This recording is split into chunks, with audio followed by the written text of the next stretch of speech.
embattled Congressman Matt Gaetz. Matt Gaetz was one of the very few members in the entire Congress who bothered to stand up against permanent Washington on behalf of his constituents. Matt Gaetz right now, he's a problem for the Democratic Party, and he can cause a lot of hiccups in passing of laws. So we're going to keep running those stories to keep hurting him. If you stand for the flag and kneel in prayer, if you want to build America up and not burn her to the ground, then welcome, my fellow patriots. You are in the right place. This is the movement for you. You ever watch this guy on television? It's like a machine. Matt Gaetz. I'm a canceled man in some corners of the internet. Many days I'm a marked man in Congress, a wanted man by the deep state. They aren't really coming for me. They're coming for you. I'm just in the way.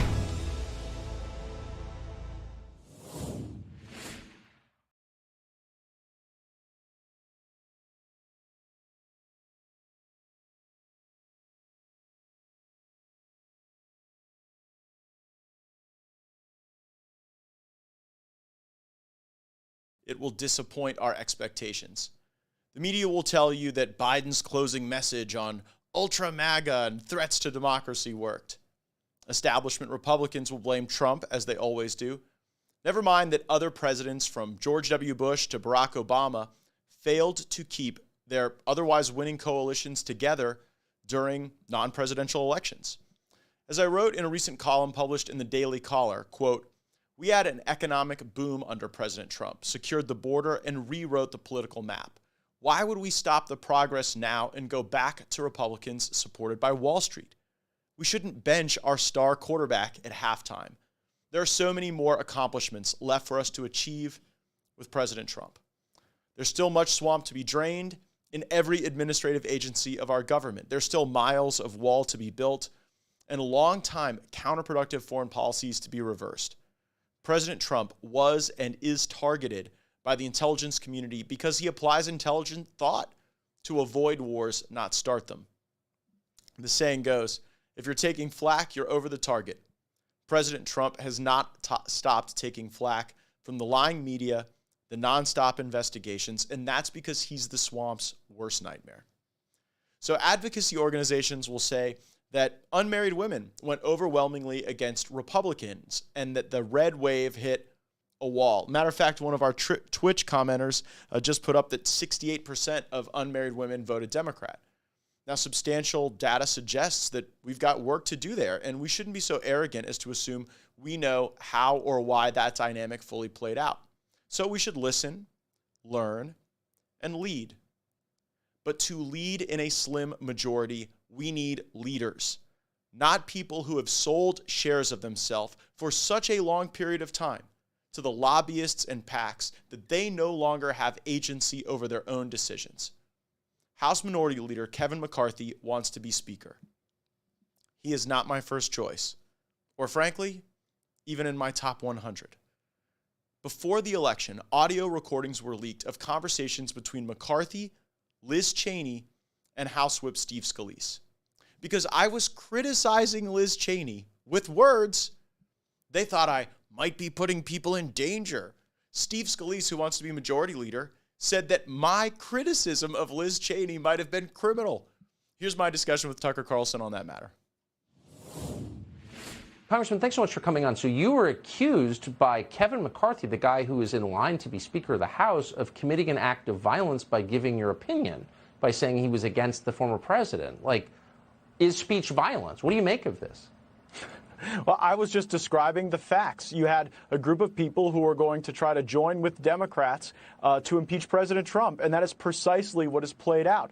You mentioned he's in line to be Speaker. I mean, I don't know that Kevin McCarthy's in line to be Speaker. I don't know if the guy could get an account on Truth Social at this point based on the inconsistency between the recordings and what he says to us. And it is debasing for Republicans to give this guy a standing ovation after he smears Trump, lies to the country, and then tries to sick big tech and the DOJ on members of Congress whose views he doesn't agree with and whose factual representations are ultimately borne out. And the crazy thing about this, Tucker, is that it was all done for the sake of protecting Liz Cheney. I mean, at the time, I was protecting President Trump from impeachment, and Kevin McCarthy was protecting Liz Cheney from criticism. And now she is owning them with their own words. And maybe Liz Cheney has done us a favor because now finally you don't have to be a lobbyist with a $5,000 check to know what Kevin McCarthy and Steve Scalise really think. You know, I was upfront about the fact that I was going to politically oppose Liz Cheney.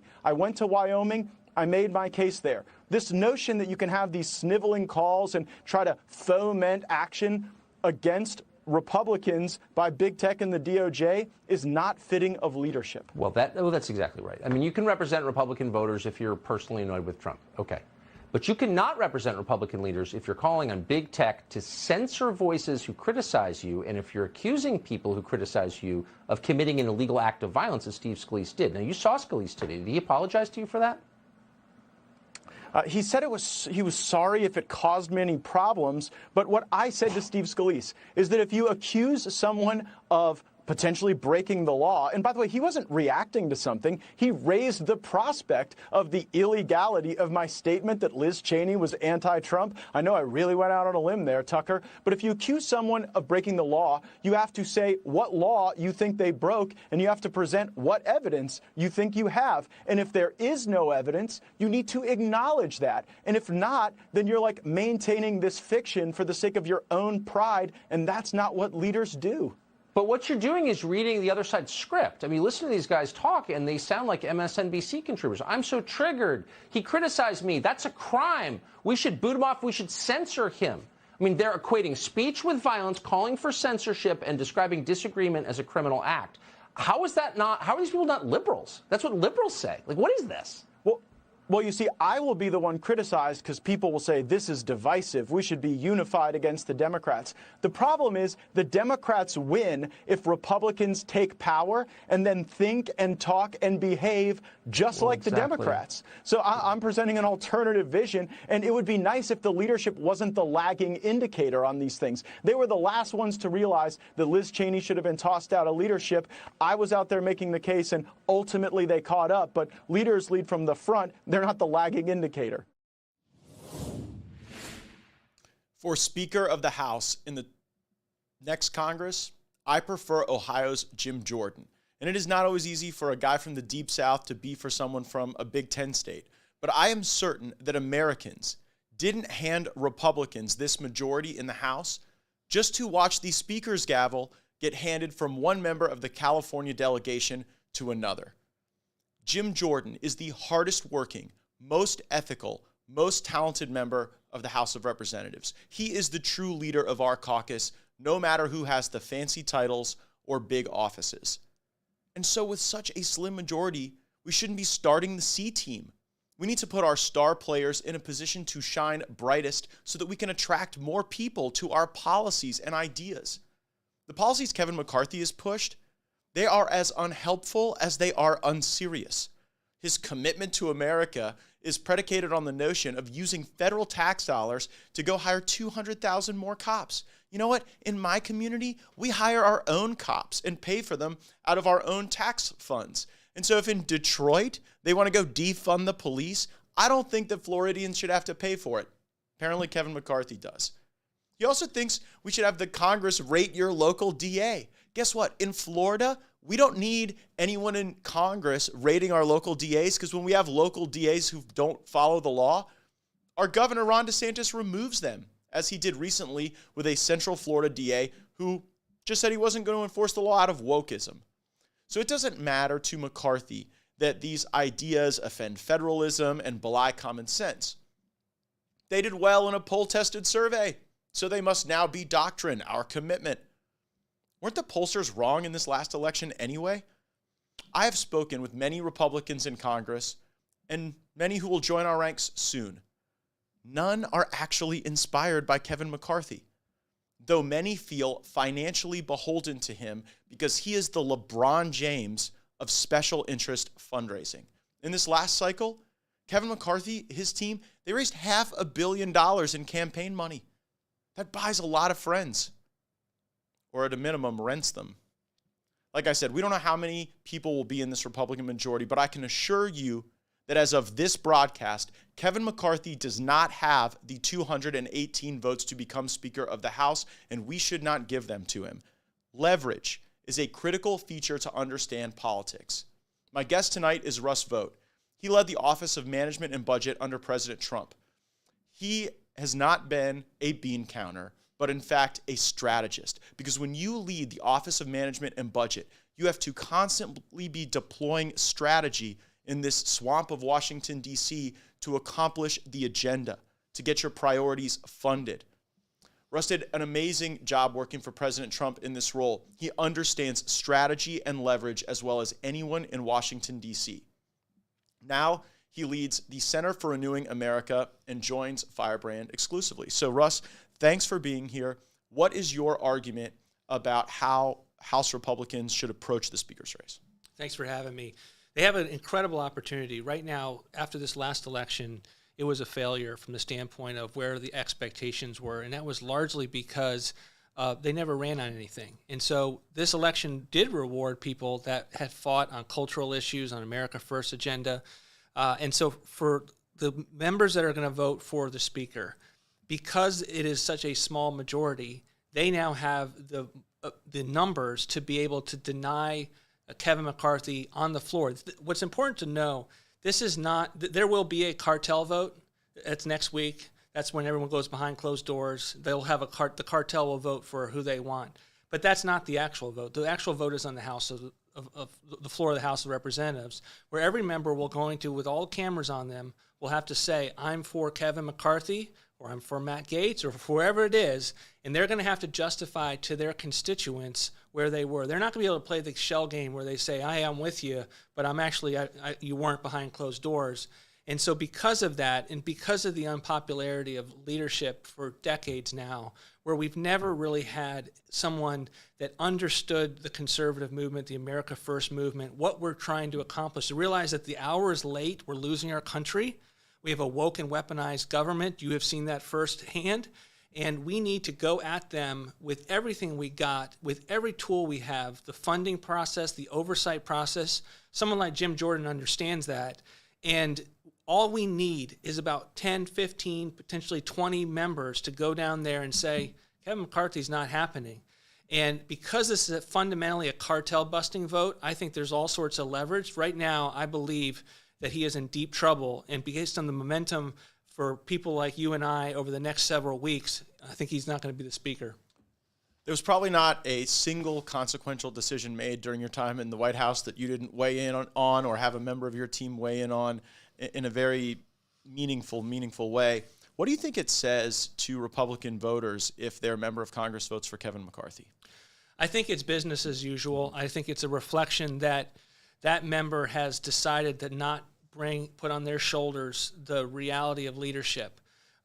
You, as a member, have the ability, and you've taken this leadership and go and run with it. You have a member to be a lion, to roar, and to be able to say, the country can be saved or not saved on my watch. And we need members to go out there and make public statements that say, I'm not voting for Kevin McCarthy. They do that, they'll be in a position so that the House of Representatives, with the power of the purse, with subpoena power, will be in the hands of someone like Jim Jordan and not Kevin McCarthy, who has taken these options off the table. Do you think it's problematic that the fundraising apparatus in Washington, D.C. is very central to how people think about leadership races? I think it's tragic, number one, because it means a member doesn't think about what's necessary to save the country. So we have this situation with big tech firms that are they're not private companies. They have government benefits that allow them to wield powers they're the arms of the regime. And so instead of being able to approach that like you all do in the Judiciary Committee, here's the antitrust reforms we need, here's the Section 230 repeal that we need. Instead of doing that, you're trying to play all the angles and to be able to play it safe. And we're a part of our country right now where you can't play it safe anymore.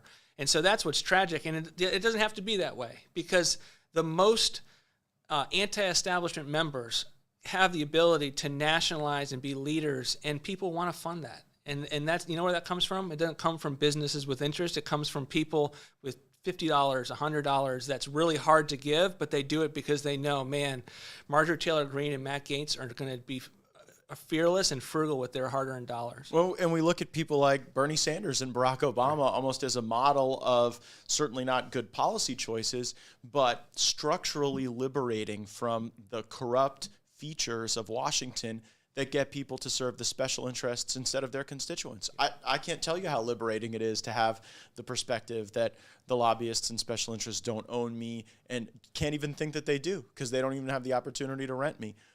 You talk about conflict in a string of tweets. Folks can find it at Russ Vought, VOUGHT. And you talk about how Republicans in the upcoming majority need to approach conflict.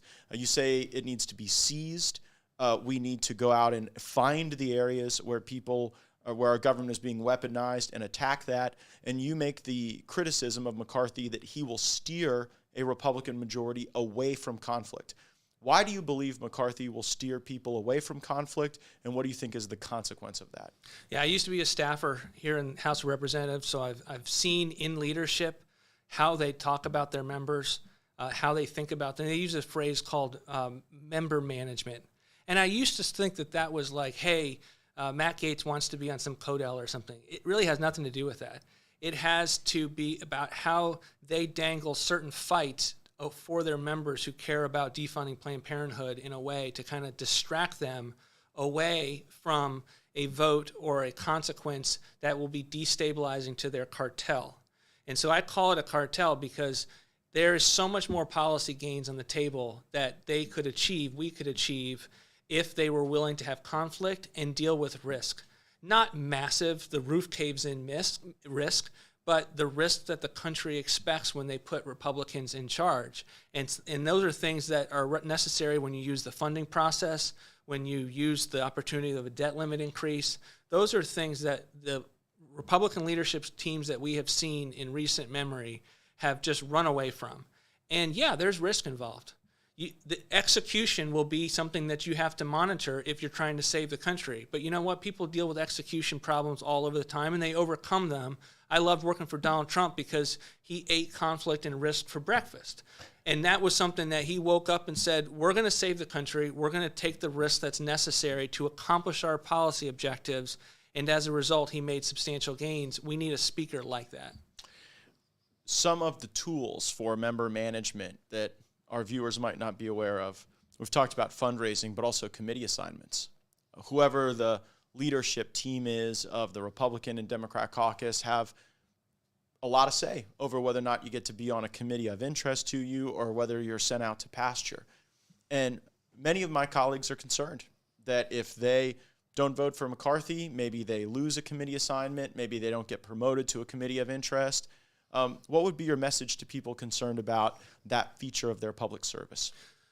2 points. Number one, when you fight, you become more powerful. When you become more powerful, the interest, the establishment, the cartel cannot take action against you. So if you're competent, if you do your job, if you're back home, you're explaining your vote, and you're fighting and you're becoming a national lion on the national stage, they do not have the power to get away with it. Number two, committees are not the end-all, be-all. So I have long believed that committees was largely a waste of time. I mean, there's the Judiciary Committee where you make the best bang for your buck, but it comes at a consequence because there are so many things happening on the national stage that require your leadership. And, you know, you look at Marjorie Taylor Greene, she's become a national procedural leader because they kicked her off her committee, so she goes to the floor, and next thing you know, she's, knows all the procedure, and that's a great story to tell. And so it's not to say, your committee, your armed service, that's not important. It's just to say that you're going to land on your feet. Leaders, lines, they land on their feet, and you're going to have the ability to serve the country either on that committee or in a different way. We need a pack of lions, and here would be my message to my colleagues. No committee assignment is worth it. The most important vote you take is the vote for speaker. And really, it's number 1 through probably 100 in terms of the most important votes you'll take in the Congress in a given term. And so don't give that away for something that can be taken away, for something that really doesn't define who you are as a fighter and as a lion as much as where you stand on the vision and direction and leadership of the conference. But one feature of this town is that the swamp always finds out what you want, and they dangle it in front of you. For some people, it's an appropriation they have to have, some port spending. For some people, it's a title, a committee assignment. For some people, it's renaming a post office. And just don't allow your public service to be ransomed in such a way. Jim Jordan told me when I was here in my first term, if you wake up and you want to go to battle on behalf of your constituents, there are so many battles that are calling for you. Maybe it's a constituent service matter where you can fundamentally change someone's life by getting the government to actually work for them, not against them.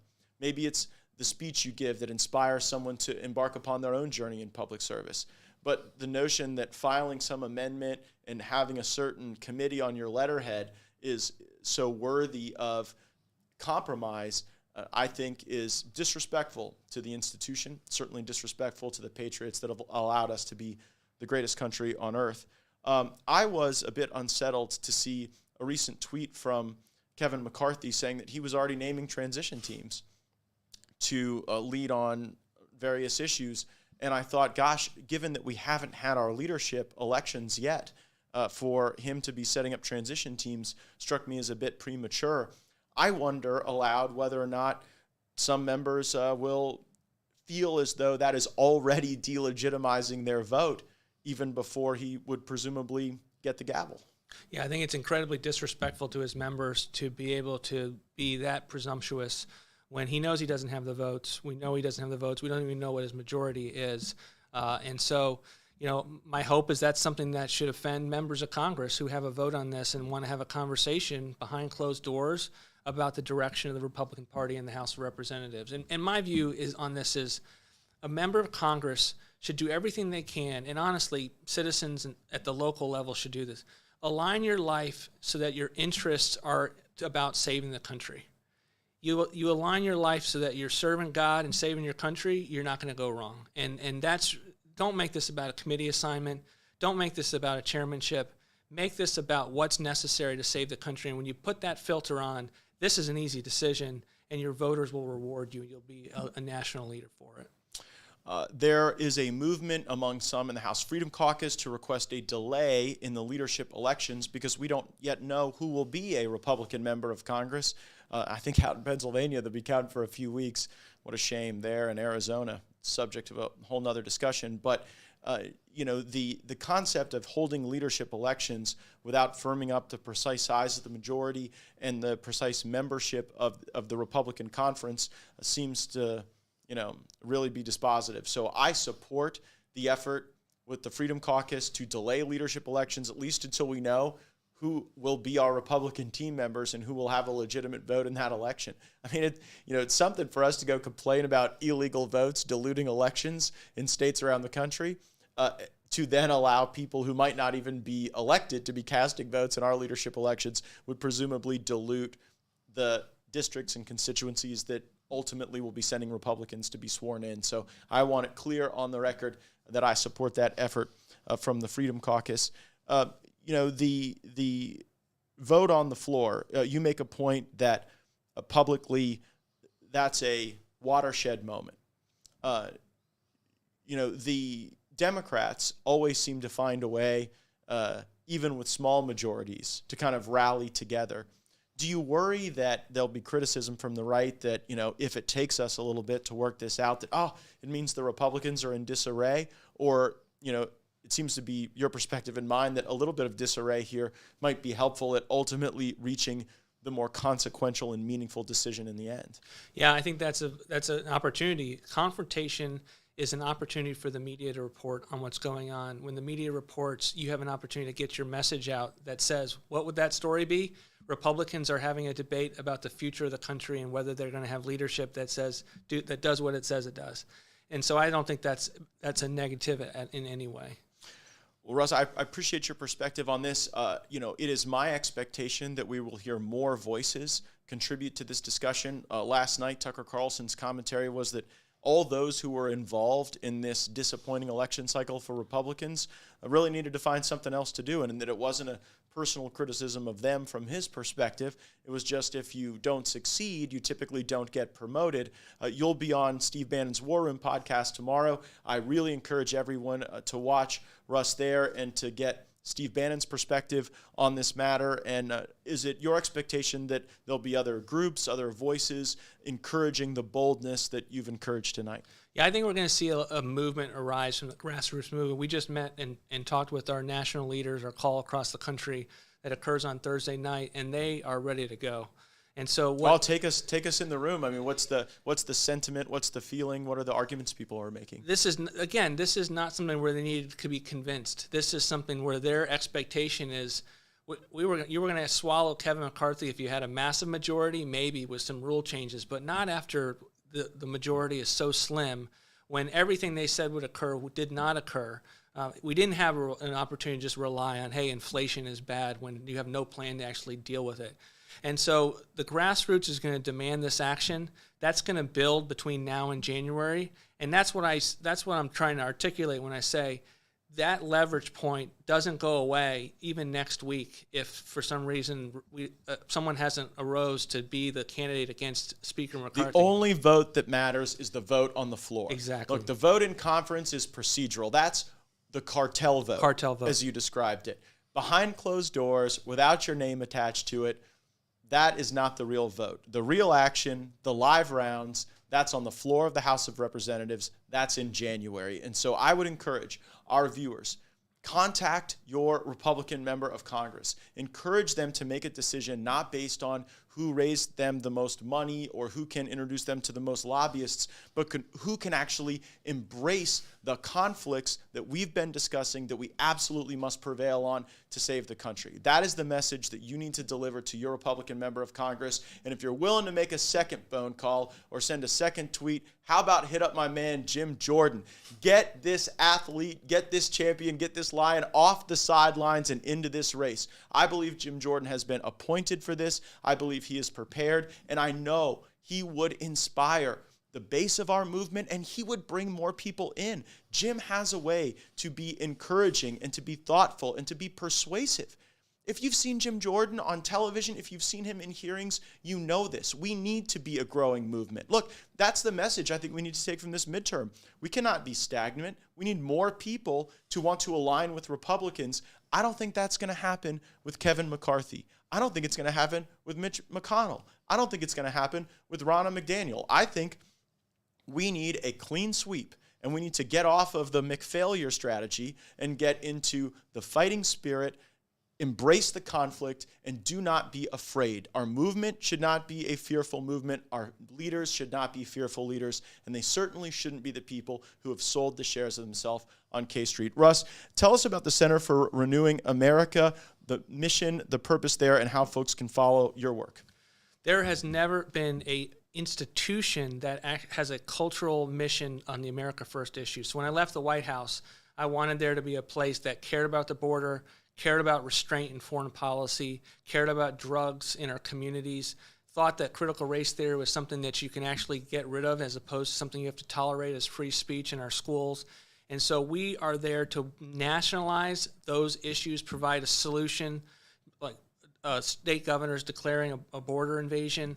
Those are the things that we put forward to get results, and to ensure fundamentally, and this is the takeaway, that Washington, D.C., in the aftermath of Donald Trump, cannot go back to business as usual around the issues that we know are flawed and that won't save the country and don't allow us to reach new voters. And so we're going to keep the agenda-setting process so fixed on the America First issues that's we're going to be able to learn from the lessons the last 50 years where we did not know those. Donald Trump changed that, and we're going to keep the issues on that agenda.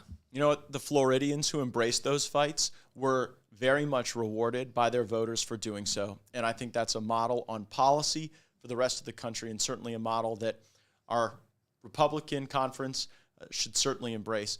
Russ, thanks for the work that you did for our country, serving alongside President Trump.